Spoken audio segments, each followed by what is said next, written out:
What's up fam? Sa video na to, pag-uusapan natin kung paano mo malalaman ang pagkakaiba ng skills development coach and head coach. Marami sa atin ang naguguluhan kung ano role ang ginagampanan ng bawat isa. Kaya naman ipapaliwanag ko to para sa inyo. So, simulan na natin.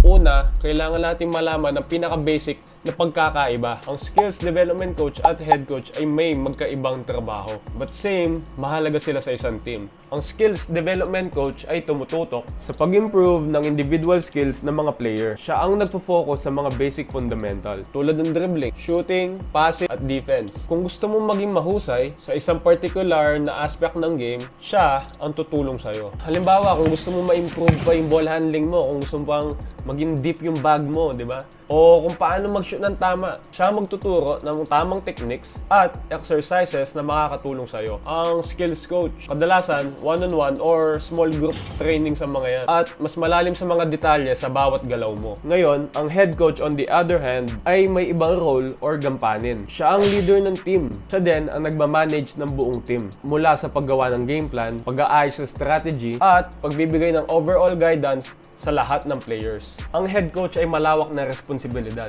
Siya ang nag-organize ng team plays, nag-a-assign ng roles sa bawat players, at nagsisigurado na maganda ang chemistry ng team. At ang head coach ang may huling desisyon sa mga game tactics. Sa madaling salita, ang skills development coach ay nakatutok sa individual improvement, habang ang head coach naman ay nagsisigurado na magandang performance ng buong team. Kumbaga, ang skills development coach ay personal trainer mo sa basketball. Pero ang head coach, siya ang nagmamando at naninigurado na ang buong team ay magtutulungan at mananalo. Sa isang game, both mahalaga ang skills development coach at ang head coach. Kasi kung walang skills coach, baka hindi maging maayos ang individual performance ng player. Kung wala din head coach ang team, magulo at walang direction ang game ng buong team. Kaya sa huli, ang pagkakaiba ng dalawang coach na ito ay depende kung saan sila nakafocus. Ang basketball skills coach ay tutok sa personal development ng player, habang ang head coach naman ay nakafocus sa team dynamics and overall strategy. At ayun lang naman ang simpleng pagkakaiba ng isang basketball skills coach